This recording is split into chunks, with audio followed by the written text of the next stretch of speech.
Do you still see no difference between the Republicans and Democrats after 7 years of George W. Bush?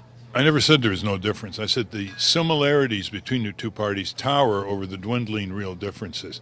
And when you talk about differences, it isn't just differences in agendas. For example, the Republicans went into Iraq. I don't think the Democrats would have. Clinton was bombing many times Iraq, but I don't think he would have been stupid enough to invade it. But so you can say, well, there's a difference between Republicans and Democrats. But did the Democrats stop Bush, as they could have in the Congress, from invading Iraq? No. Many of them voted for that war resolution. If Al Gore was president now, you think everything would be the same and we'd be in the same position we are with the environment, the war, the economy, international relations? Given his record as vice president, yes, it wouldn't be that much different, except for the war. Remember, it was Gore and Clinton who got us NAFTA and WTO. It was Gore and Clinton, or Clinton and Gore. I said the war, the environment, the economy, international. The environment would have been like it was under Carter or whatever. Small differences, but not a national solar energy program. I tried for years to get Gore to make a speech on solar energy conversion. Clinton Gore didn't even push the auto companies to increase their fuel efficiency by an iota in 8 years. They gave them an 8-year holiday, which we're paying for now. So your analysis in 2000 during the campaign you think still holds true? It holds true except in the social service area. It holds true in the area of corporate power. Is the Defense Department going to be any different? Is the Treasury Department going to be different? Is the Federal Reserve going to be? Neocons going to be in the Defense Department? The Defense Department will not be any different in terms of the war machine. Tactically, they wouldn't have invaded Iraq. Even a stupid pit bull wouldn't have invaded Iraq. But the point I'm making is that in the social service area, the Democrats are different. They're harder line on preserving Social Security, on various programs for children. But who do you think made Leave No Child Behind possible? It was a good senator, but he made a mistake, and he was deceived by Bush, Teddy Kennedy. Do you think 7 years of Republican domination and the Democrats in Congress not living up to their expectations has created a political opening for you? Not in this present two-party elected dictator rigged system, no. There's no one other than a Bloomberg with $500 million who can turn it into a three-way race, because then he projects to people that he could be a winner. People will vote for someone who they think has a chance to win. The two parties have made it quite clear that a third party, absent a billionaire, doesn't have a chance to win. After the 2000 election, you spoke at Grover Norquist's Wednesday Club, and you recently teamed up with Grover Norquist, leading, conservative movement leader, on an initiative. Is this how do you explain your relationship with Grover Norquist? On my terms, like if I want all government contracts to be put online, like defense contracts and energy leaseholds and public lands, and he wants to go along with it, fine. But it's only on my terms. I don't concede anything. I don't compromise anything. I think a left-right combination in Congress is pretty powerful, as long as you don't compromise your position.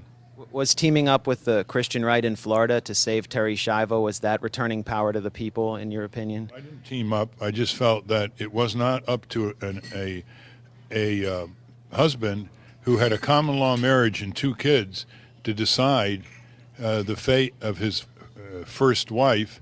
That should have been decided by the parents, who expressed a love for their daughter and a willingness to care for her ad infinitum.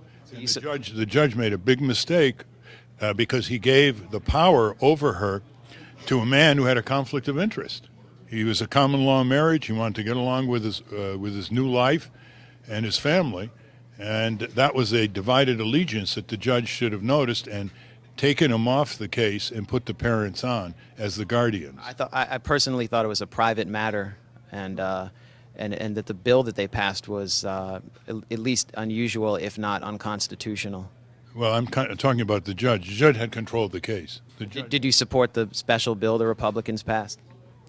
No, it was all the judiciary. That was the case. It was judicial indiscretion by a judge who just wanted it over with.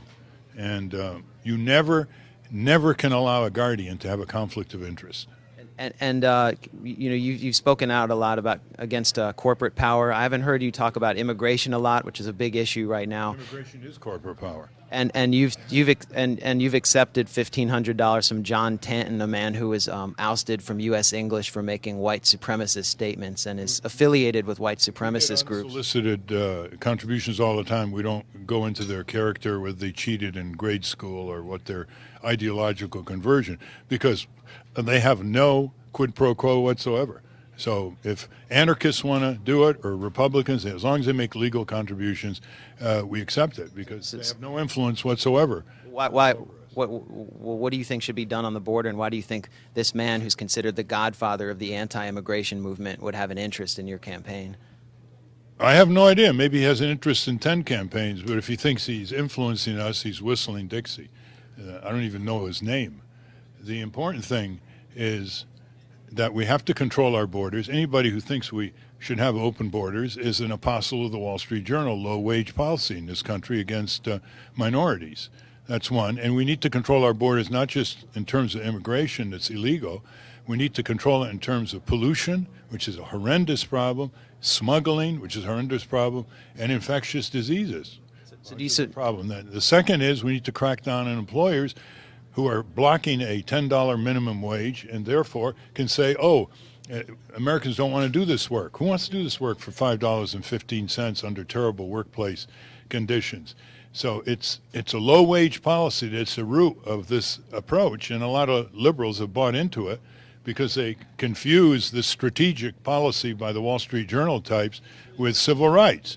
The third is we should prohibit brain draining the rest of the world with these H-1B visas. The idea that the richest country in the world has to pull in scientists, engineers, doctors, entrepreneurs, nurses from all these third world countries that are desperate for these skills is porcine to the extreme. Why are we brain draining the rest of the world? And then we wonder why the rest of the world is not developing economically. Well, let's talk. Finally, the last thing that's really important in this area is when you have illegal workers in this country and they're hired and their taxes are being withheld, you give them the same fair treatment as all other workers. You can't have it both ways.